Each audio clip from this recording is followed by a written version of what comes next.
Welcome to session 1 of Exercise, the New Vital Sign. This is a fall 2016 elective course at the University of Massachusetts Medical School. I'm Janet Huehls, and my passion is to help my patients and clients find well-being by blending the sciences of movement, mindfulness, and motivation. I've been part of the UMass Memorial Weight Center team since 2004. And 2 years ago, I started my own website and blog with the intention of providing reliable, science-based information and inspiration about exercise and well-being.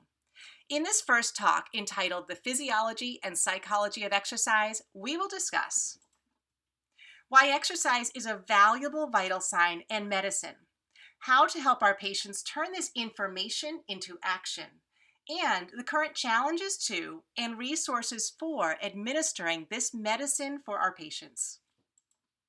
This is really about helping our patients and ourselves live well. Years ago, one of my patients said to me he really just wanted to be able to ski with his son. So we designed an exercise program with that in mind. The next year, he sent me a picture of him skiing with his son. Since that time, I've been collecting pictures and stories of patients living well through moving better. Check out the Keep Moving weekly blog for the UMass Memorial Weight Center for more pictures and stories of patients.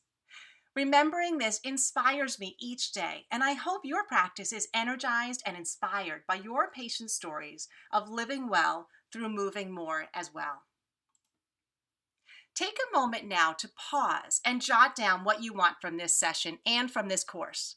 Fast forward in your mind to the end and write down what would be your best outcome for you. What do you really want in your back pocket when you're out there helping patients? The World Health Organization found that physical inactivity is the fourth leading cause of death in the world. Although this statistic can be staggering, focusing on the problem I found is not helpful, especially for our patients. This term, sedentary death syndrome, just induces fear, and we know fear and guilt tactics do not work for lasting motivation. We'll explore this a little bit further today, but let's start by looking at the science from a positive point of view. Fitness is a powerful protector. Being fit reduces cardiac events by about 50%. It reduces all-cause mortality by 20 to 50% and cardiovascular mortality by 30 to 50%. Now, this is regardless of gender, BMI, major risk factors, and other comorbid conditions. Wow, I don't know any other medication on the market quite as powerful as fitness. Fitness gives us much more protection than weight loss from premature death, insulin resistance, as well as heart disease and cancers. I've listed some of the examples here, but there's much more research to be discovered. The lowest fit patients are the ones who stand to gain the most, so we need to share this with our patients. We focus so much on weight loss alone as a health measure. Yet in many studies about health risks of weight, they don't account for the fitness level of participants. But when they do, fitness shows up as a powerful, independent protector from the effects of obesity. Let's let our patients know that they can be healthy while they're losing weight by improving their fitness. And exercise acts as medicine too. There is an instant, positive response in the body from movement, and many of the benefits last about a day. So we can truly say that exercise is medicine. Sharing this with our patients encourages consistency with exercise. Just like needing to take a medication daily to get the benefit, we need to move daily to get the benefits as well. And if you have any patients looking for an anti-aging medicine, exercise and fitness is the closest we have. Exercise slows cellular deterioration and has anti-aging effects, independent of smoking and socioeconomic profile. Exercise is the closest that we have to an anti-aging pill. We measure fitness in METs. It's an easier way to discuss levels of physical activity. A MET stands for a metabolic equivalent, and it relates to how much oxygen is used in the body during activities. So for instance, one MET is resting. An activity that's twice the level of resting, like making a bed, would be 2 METs, and so on. We can measure or estimate a person's aerobic capacity using MET capacity. The great news is that increasing fitness level by just one MET, so for instance, being able to walk comfortably on a treadmill 2 miles an hour and then being able to progress to walk comfortably at 3 miles an hour makes a big difference. An 18 to 17% reduction in all-cause mortality just by increasing fitness that little bit. If we can help our patients reach an 8 MET capacity, this gives the best protection. This is a simplified MET chart. We can ask patients about what they're doing for activities at home and how well they tolerate them, and use that as a guide to their maximal MET capacity in estimating it. There are tools to help us estimate MET capacity and validated formulas that you can use, but this is a helpful guide. In just having a conversation with a patient, we can use fitness as a vital sign. And to top it all off, there is a financial return on investment for improving fitness. Folks with less than 5 MET capacity have almost double the healthcare cost. Improving the MET level by 1 decreases the cost significantly. And just getting above that 5 MET capacity makes a really big difference. If nothing else gets our attention with these days of high rising healthcare costs, we have a powerful pill here. We just need to know how to use it well. And the great news is it doesn't take much to get these benefits. In as little as 60% of maximum capacity, moderate intensity exercise, even short bouts of accumulated movement improves health and fitness, similar to the physiological improvements of doing all those minutes together. One single set of strength training is highly effective at least twice a week among non-exercisers. This is especially great news to share with our patients when they say to me when I share this, "You mean I don't have to exercise to exhaustion? It doesn't have to be time consuming and I can still get the great health benefits?" When I say that now, I know I have their attention and I know we can open the conversation about exercise because we've made it more doable. Just like medicine, the dosing is important. There are indications and contraindications. There are potentials for underdosing and overdosing. Regular exercise boosts immune system function. High levels of exercise are associated with lower immune system function and greater risk for illness and injury. In our tendency towards all or nothing approach to exercise, it's very helpful to see exercise as medicine and treat it as such. We need to tell our patients that there is an upper limit and that there are diminishing returns, that more is not always better. One of the most common ways of overdosing is doing too much too soon.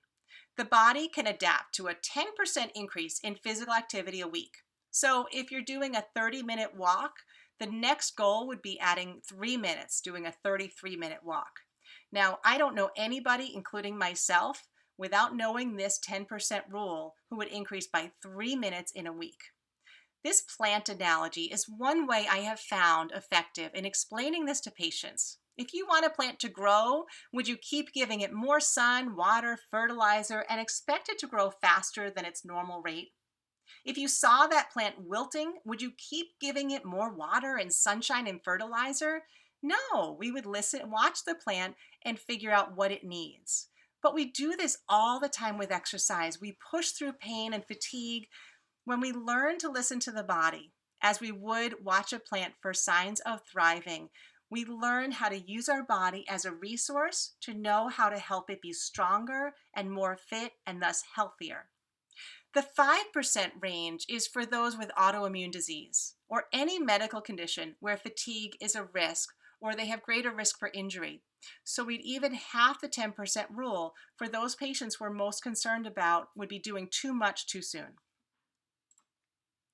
There are challenges to administering this medication, as you can imagine. Part of the problem is that you are the go-to person, yet probably given minimal guidance in your training about how to administer this medicine. Where do you go to for information and guidelines for your patients about exercise? The American College of Sports Medicine offers guidance in terms of exercise intensity and risk level. Low risk is somebody with less than 2 risk factors. So keep in mind that obesity and inactivity are risk factors for heart disease, and so automatically more than half of the American population will be in this moderate risk category. The link for the American College of Sports Medicine is at the end of this presentation. Here's a few things to keep in mind as you look at this. When you get those sedentary patients wanting to run a marathon or join an intense exercise group, first apply the education of the plant analogy so patients know how to start and progress safely. Help them to start with moderate intensity first, rather than jumping into a vigorous exercise program, staying away from this all or nothing approach to exercise. This mostly applies to cardiovascular exercise and cardiovascular risk. And while this guide is helpful from the ACSM, it's somewhat limited when we look at keeping patients safe with all the components of fitness. And on the bottom of this chart, moderate exercise is described as 3 to 6 METs. Keep in mind that moderate exercise is relative to a person's fitness level, not an absolute measure of intensity. For many of our patients, their maximal capacity will be in this 3 to 6 range. So it's not moderate for all people. In a few moments, we'll discuss a tool to offer patients about self-monitoring safe exercise intensity. Another challenge is that we could be waiting too long to tell patients they need to start exercising. According to these statistics, we are. People in the obese BMI range were the ones who most often were recommended to start exercising. To have someone at a higher BMI start exercising makes our job to get patients moving much more complicated. We know it's great for everyone. Let's make it a regular vital sign at every single medical visit. The cycle of inactivity is so helpful to keep in mind when we see patients with medical concerns that are linked with inactivity, such as shortness of breath, depression, back pain, diabetes, elevated body weight, and heart disease. We can end up medicating the inactivity rather than treating the root cause. Activity becomes further limited with more medical issues and pain issues, and the cycle goes on and on. I do a little happy dance when patients are able to reverse this cycle. I know they're on their way once they start feeling better from moving a little bit, and they have a few less medical issues, and thus they're able to do more, and they're able to be more active. We need to start seeing these medical issues and how physical inactivity is playing a role and how exercise can be part of the treatment plan rather than giving them medications when activity is really the root cause.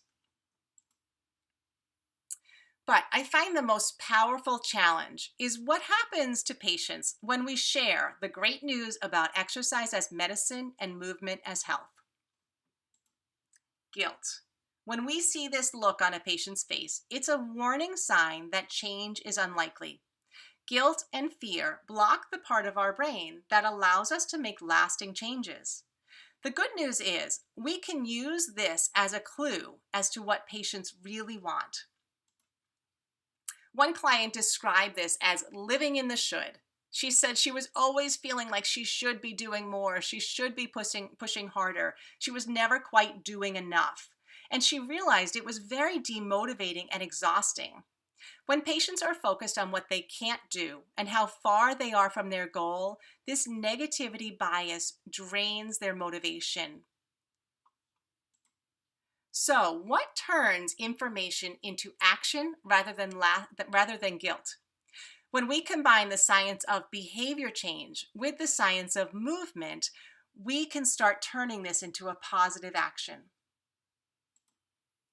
We know that the placebo effect is real. It's so real that now it's called the belief effect. Now we have some evidence it's true for exercise as well. This research article in the Journal of Behavioral Medicine in 2016 showed that people physiologically benefit more from exercise when they believe it will have a positive effect. How we frame exercise matters in the outcomes our patients receive. We need to keep it positive if we want positive outcomes. And in this study done in 2000, not only did exercise help medication work better for depression, but it was more effective alone in the long term for preventing relapses of depression. The researchers propose that those who were in the exercise-only group had the belief, I was dedicated, I worked hard with the exercise program, it wasn't easy, but I beat this depression. Whereas the patients in the medication group said, I took the antidepressant, and I felt better. Is there something about the initiation of self-care that activates the benefits more than a passive approach that medication offers? Now, we of course would not tell patients to go off medications that work. However, it's really interesting, and this is just one example of the power of the mind-body connection with exercise. Think about a time you were energized to meet a goal, maybe to get into medical school. What made you so motivated? What drove you to accomplish that goal? Chances are you had these two key ingredients for motivation. You had a strong personal motivator, a personal reason why you wanted to go to medical school, and you had the confidence that you could do it. Through a simple conversation that we can have with patients to explore this we'll explore this in the last class, but we can help our patients uncover this natural energy to find their natural, lasting motivation to be well. When patients say, I'm just lazy or I'm too tired, they're missing the knowledge of their strong personal motivator. They're missing out on how exercise can improve their whole life when they say, life gets in the way of exercising, I don't have time for that. They think of exercise as a separate thing on their to-do list rather than a way to enhance their whole life and bring personal well-being. Our job is to connect how exercise helps them with the things that they really want more of in life. Just like my patient and the skiing example. We want patients to see what they really want and how exercise can help them get there in all the parts of their life. And when patients say, I can't exercise, or I'm just not an exerciser, they're missing this sense of doability. They're not feeling confident that they can actually exercise for a long term. Part of the challenges are images like these in our society.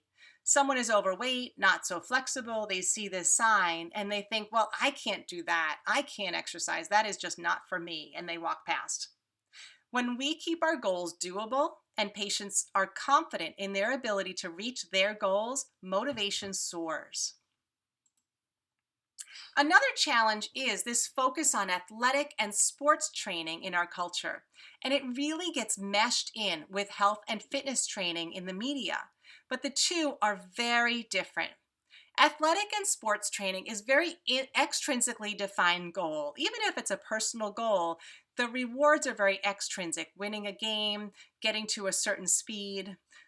If there's a goal to perform better, to win, to achieve. And we need guidance from a trainer or a coach to kind of push us along and guide us with how we're doing.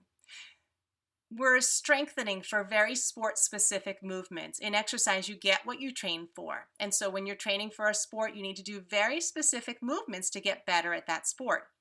And just part of being an athlete is pushing beyond your limits. Very future-focused reward to push past discomfort. Injury is just part of it. Ignore the pain, ignore the discomfort, and push through to get to your better level. And in athletic training, there's training sessions and then there's rest days. There's in-season training and then there's off-season training. Compare that to health and fitness training.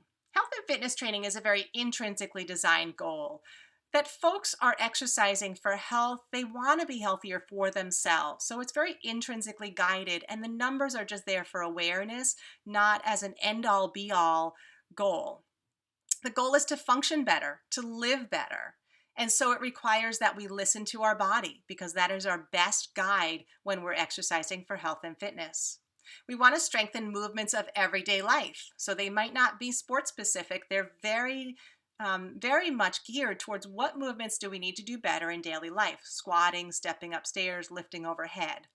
So we have to work within our limits because if we push past the pain point, we're at higher risk for injury. The focus is to feel better right away. We are much more motivated as humans by pleasure and reward and instant gratification. So to feel better, we're much more motivated to go back for more. There's this comfortable challenge level to push ourselves to rather than pushing towards discomfort and over our comfortable level. And we want to minimize injury risk because injury will just set us back in our ability to be healthy. Pain then is a guide rather than something to be ignored or grit our teeth through. It's something we need to listen to. The approach with exercise for health and fitness needs to be moving all day and have some structured exercise sessions and consistently all year long, not just seasonally. Just notice how often you see this athletic style of training in fitness marketing and culture. I find this is really sapping the motivation of the large percent of the sedentary population these days. Another challenge is finding a clinical exercise professional. With medication, you can just call a pharmacist or send a patient to your local pharmacy. It's not so easy with a clinical exercise physiologist. Clinical exercise physiologists apply exercise and behavior change science to work with those with chronic disease such as diabetes and heart disease, renal disease, pulmonary disease, to achieve the most effective management of their disease through physical activity.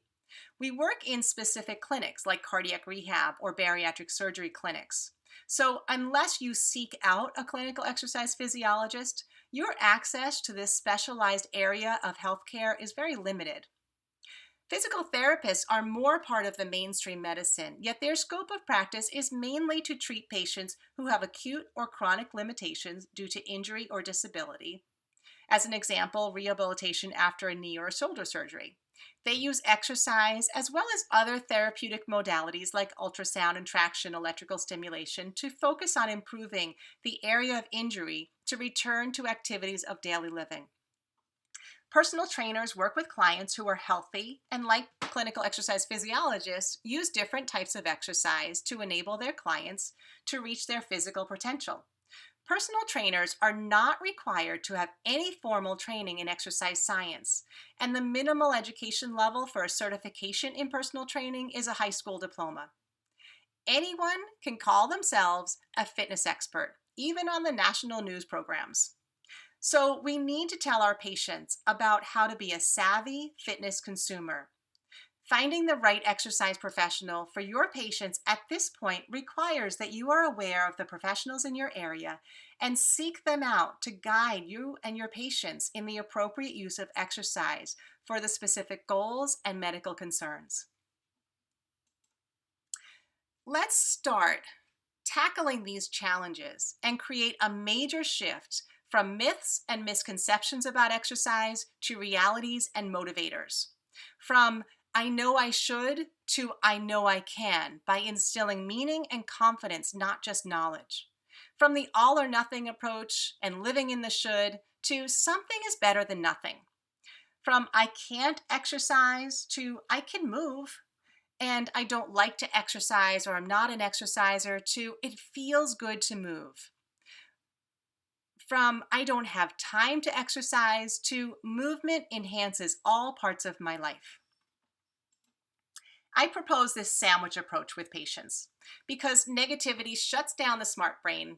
We need to instill confidence and positivity and start by highlighting their strengths and helping them get really clear about their strong personal motivators. Get them talking about what they want more of and what it means to them to be healthy, what it would look like in their life to be healthy and well.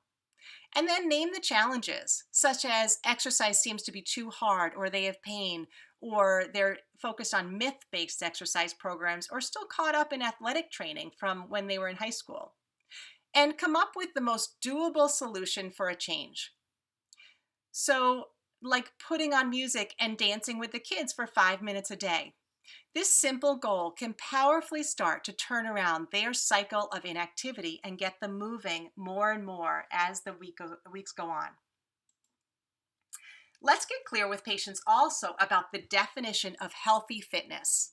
The definition of fitness means to be able to perform daily activities with ease and have enough energy left over for recreation activities and to meet emergencies. It includes moving as much as you can as much as possible throughout the day and avoiding prolonged sitting. This is where we get the largest health benefit. And it also includes structured exercise, which is simply spending time practicing doing activities that you want to be easier. Just like learning to play a musical instrument, it takes practice so that that becomes easier and second nature. Exercise is just practice time to make life easier and thus more enjoyable.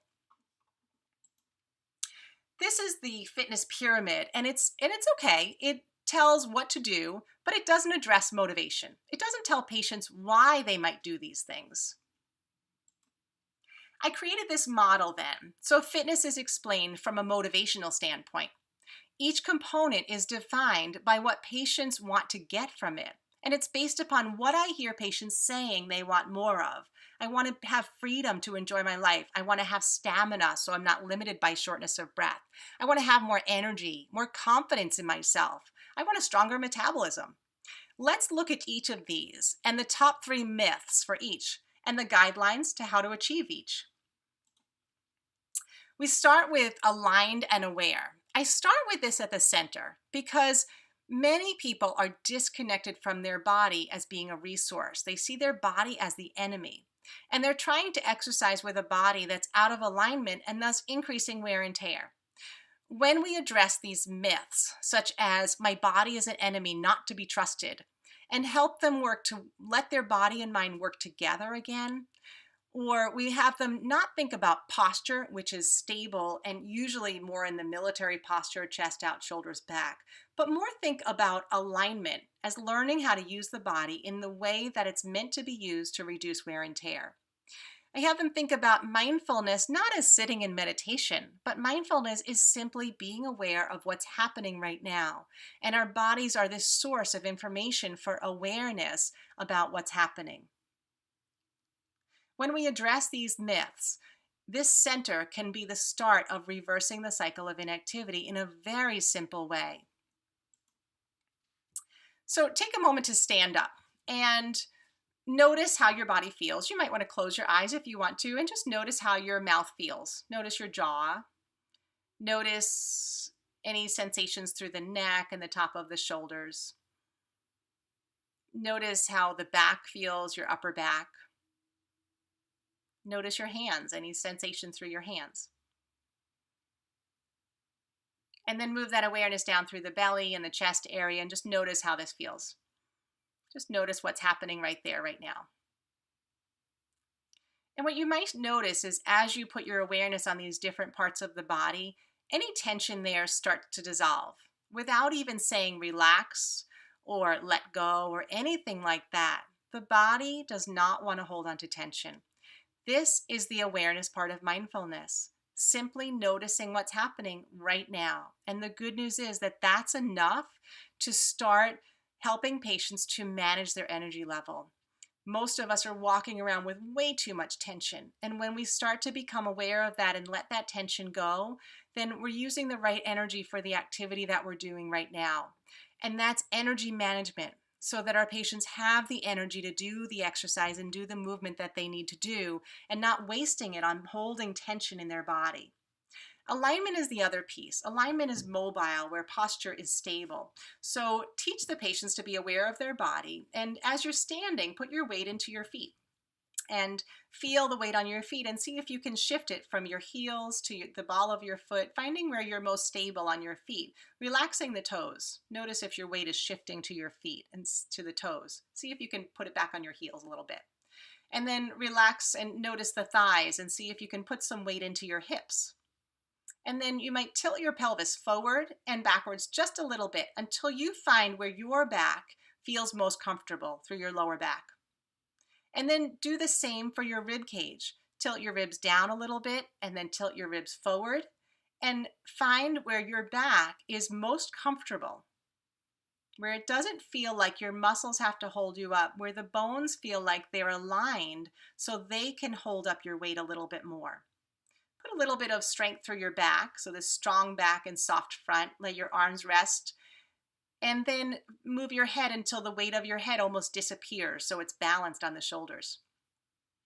This is your natural alignment, where the body can stand or sit and not have to overwork. And then we can use that alignment in everyday movements and in exercises to teach how to reduce the wear and tear on the body.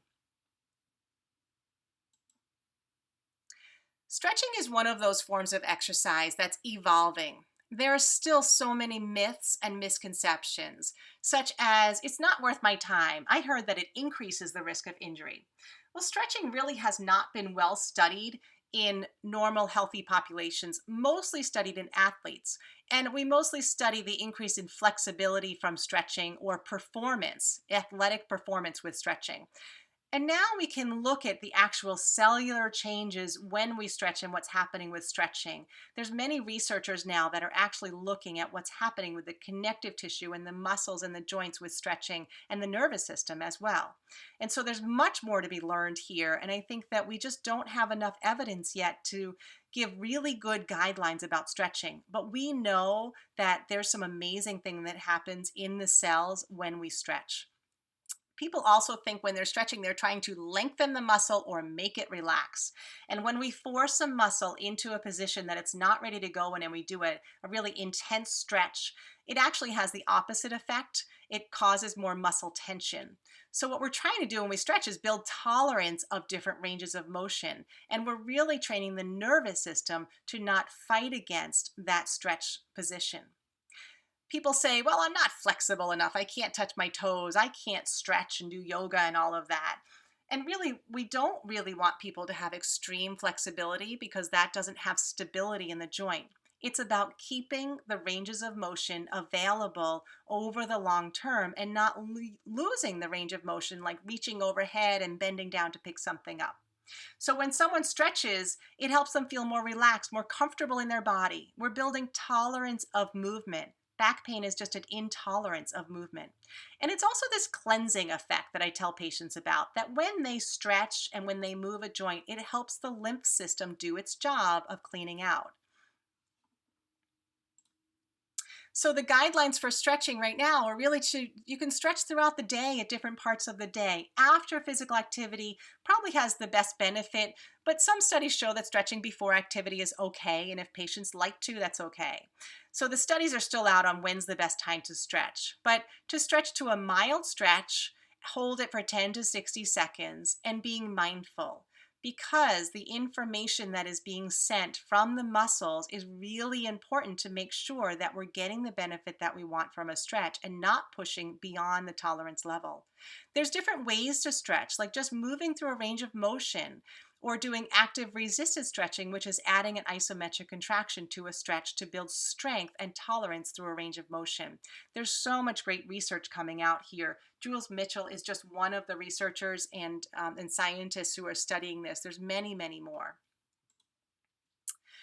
When patients say that they just want to be healthy, that's their goal, is to be healthy. We can share with them that lifestyle activity improves health, similar to structured exercise in people who were previously sedentary. That sitting is an independent of structured physical activity, is associated with higher risks of all-cause mortality, cardiovascular mortality, obesity, type 2 diabetes. So avoiding prolonged sitting is as important as structured exercise because it lowers the rates of disease and mortality. I share this with patients so that when they say their goal is to be healthy and they're not really an exerciser, this is a great place to work with them, of just moving more throughout the day, using a monitor to monitor that, but just moving more throughout the day and avoiding prolonged sitting, and reassuring them that they're getting much health benefit from that. The myths that I see coming up with this is when we start to use activity monitors and people say, well, I just have to get 10,000 steps a day. And I tell them nothing magical happens at 10,000 steps a day. What we really want patients to do is start at a baseline, get their baseline steps, that slow gradual increase of 5 to 10% per week, and spread out those steps throughout the day. Don't try and get them all at once. Be aware of the day-to-day variations of your steps so that you can bump up the steps on those lower step days. And it's not just about steps either, that you still get health benefits from things like stretching and strength training that you don't get steps for. So we want patients to think of this as one piece of the puzzle, but it's not all about getting the steps. And then I hear patients say, well, I have to get more steps than my husband or spouse or coworker. I remind them it's not a competition and your body does not know how many steps your neighbor got. So we want patients to focus on their day-to-day accomplishments and their day-to-day variability and what they can do each day to maximize their movement throughout the whole day. That's really what lifestyle activity is, and it helps us be more healthy, to get more focused because we're taking these movement breaks throughout the day, and helps us manage our energy level as well by taking these movement breaks. So the guidelines are to avoid prolonged sitting, move as much as possible throughout the day, take little breaks, even if it's just a stretch break, and move in as many ways as possible, not just walking or doing stairs. Track with a monitor for awareness then. First, get your baseline, increase by 5 to 10% per week. I find this is really helpful to kind of calm that competition that comes from the activity monitors and gets people off track from their true goal. They get too focused on the numbers. Remind them that this is about being healthy. Strength training is one area that there's so many myths that get in the way. These are the top 3. People say muscle weighs more than fat. I don't want to gain muscle. I want to lose weight first and then tone. And I tell patients in 2 sentences, dieting lowers metabolism. Strength training is your best way to counteract that. Muscle burns more energy. And muscles that have been used burn even more energy for about 24 hours after strength training. This muscle mass does not really show up on this scale. In a good 12-week strength training program, you might gain 3 pounds of muscle, but that's not shown on this scale because at the same time, you're losing fat from a higher metabolism. We're really just trying to preserve muscle as we're losing weight. People also say, well, I want to tone my abdominal, I want to lose my belly, or I want to tone my arms. And that's more spot reducing. Or they'll say, I'm gonna train my biceps and my back today. And that training muscle groups is more for bodybuilding. And so the closest thing we have to spot reducing is the selective use of intra-abdominal fat when people do cardiovascular exercise, but really you can't work a certain area and burn more fat there. And so there's a lot of myth-based marketing there in the media about spot reducing and being able to spot reduce. So it's a huge myth that hangs out there. And I think has people waste a lot of time with certain exercises. And splitting up into muscle groups and the advice that some people get about strength training and splitting up muscle groups on each day and really makes it more complicated than it needs to be because it's much more of a bodybuilding or sports training approach. We want to train the movements that we need to get better at in everyday life, like squatting down and lifting overhead. And so our strength training just needs to be what we want to get better at. And people say, well, I don't want those big bulky muscles. I just want to tone. I want long, lean muscles. And I tell them that big bulky muscles takes a lot of time, and most of us do not have the time to get the big bulky muscles. And as women, really, it's so difficult, especially as you're trying to lose weight. So I kind of reassure people that you're not going to get big bulky muscles. If you're genetically set up for more muscle mass, then just cut down the sets rather than not doing strength training altogether as you're trying to lose weight or trying to be healthier. But really, strength training is one of our best ways to boost metabolism. It also has to do with aging well, that most of the trouble that we get into as we age, like falling and fractures and loss of independence, is really loss of strength from loss of muscle from disuse. It's not necessarily normal aging. And so to have patients be able to age well and keep their independence and their bone strength, strength training is really our best bet for that, better than cardio. So the guidelines are 2 to 3 non-consecutive days a week. That means about every other day or 2 non-consecutive days a week, practicing movements of activities of daily living over and above the level that we would do in everyday life. So lifting weights and really challenging those muscles in a safe level, safe exercise movement, but really challenging the muscles to be stronger so that activities of daily living are easier. A lot of what we're training is the nervous system to be able to do these movements with natural alignment and with more strength. We want to challenge the muscles to fatigue then, and we want to gradually build them up to challenging to fatigue, but to not be afraid to lift heavy weights. Again, those big bulky muscles just really don't happen easily, especially not with 1 to 3 sets. 8 to 12 repetitions, and we want to do motions of everyday life like pressing overhead, pressing forward, pulling back, pulling down, squatting, and incorporating the core into those movements, teaching patients how to use their core to support their spine while they're doing everyday movements. This picture here is a great one to show patients too that this is not normal aging. This is how we tend to age. We tend to lose muscle mass and lose bone mass as we age because we're not using them. Our body is a use it or lose it system.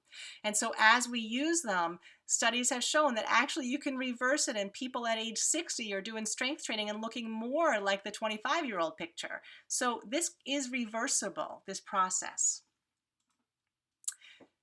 There's many myths that get in the way of cardiovascular exercise. The top three are you got to work up a sweat. So as a medical provider, please do not tell your patients that they need to exercise to work up a sweat. Sweating does not tell us about exercise intensity. For example, if somebody's doing a spin class in a hot room and they're dripping with sweat and they take that same intensity to a bike outside, working up hills and working just as hard physiologically, but sweat is being evaporated because they're out in a cool air and it's being evaporated, they are still working at the same level even though they are not feeling sweat. And I find that this advice really turns patients off. The ones who don't like to sweat don't want to hear that advice. And then it also gives this misconception that sweat is helping us burn more calories, which it really doesn't. So we want to use this breathing level instead, and I'll show you that on the next slide. Also, this no pain, no gain approach, which we know comes from athletic training and is not about health and fitness training. So if there's pain, there's no gain for that in health. We want to use pain as a guide, not as something to grit our teeth through and work past. So we really have to help patients undo this idea of this athletic training and more towards this health and fitness training. And there's this idea that more is better. And I think this comes from that athletic training too, that we need to keep progressing and we need to do more. And then how about a marathon and ultra marathon, and more is better. And these ultra athletes are really healthy. And we know that's not true either. And so we want to find patients with this mindset of something is way better than nothing when it comes to exercise.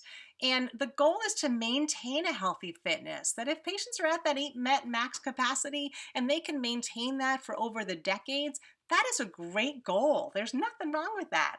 If they like being challenged, try something new. That's fine. But really the goal for cardiovascular exercise is to help patients have more energy so that everyday life is not expending so much energy, is not taking so much of their energy reserve, and then they have energy left over to enjoy life. Remember, that's the definition of fitness.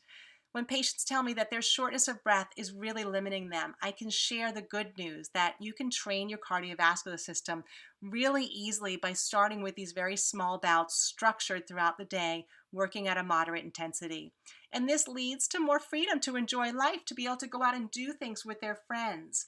I find that with many of my patients, this shortness of breath and this discomfort limits them socially because they're not comfortable doing things with their friends and family. And so it has that ripple effect in terms of health and connectedness to other people. And also this sense of internal confidence, being capable to have fun and meet emergencies. So we want to help patients do this in a way that is really user-friendly. So 3 days a week is really enough. For 30 minutes at a moderate intensity really does help to improve stamina. And even these minutes can be accumulated. So starting patients with 6 5-minute bouts a day, or working up to 6 5-minute bouts a day at a moderate intensity. So this tool, this rating of perceived exertion chart, there are other examples online. Basically, we want patients to work at a moderate to somewhat heavy level. This correlates really nicely with heart rate, but heart rate is not a really accurate tool to use for the general population if you have not done a maximal stress test and know what their max heart rate is. So we can use this rating of perceived exertion chart with really good confidence to know that they can work at this moderate to somewhat heavy level, meaning their breathing level tells them how they're doing. If they're working at a level that feels comfortable or a comfortable challenge for their breathing, that's appropriate. If they're pushing to the point where it's uncomfortable and they'd say they can't wait to stop, that would be uncomfortable, and the risks outweigh the benefits. The risk of never wanting to do it again is the most risky one. We need this to be sustainable. So moderate to somewhat heavy intensity is doable for most people. And just any continuous movement.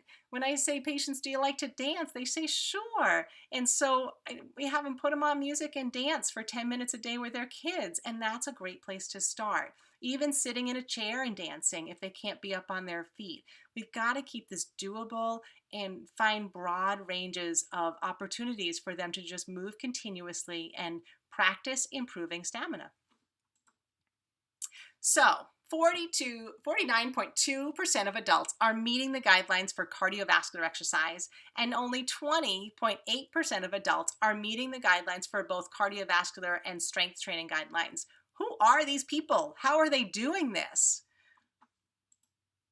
We know that change is not an action, it's a process. We know from this stage of change model that just moving one stage doubles the probability of long-term success.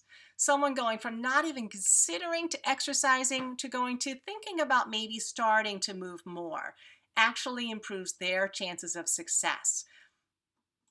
So this PACE study that was done in the 1990s really found that using exercise as a vital sign and only spending 3 to 5 minutes with stage of change relevant information and strategies actually was so effective at helping patients move along and produce meaningful change in physical activity levels. This study was so powerful that it triggered the start of this Exercise as Medicine organization. The link is at the end of this presentation. This is a great resource to connect exercise science and medicine. So here's the summary of the top 10 important tips to share with patients about exercise.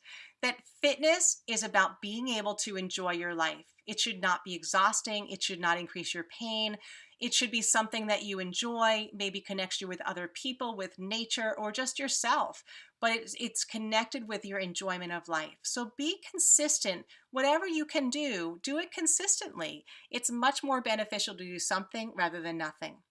This moderate intensity really works, and it's relative, not absolute. To talk to patients about self-monitoring, so using that breathing scale and listening to their body to know what is their comfortable challenge level.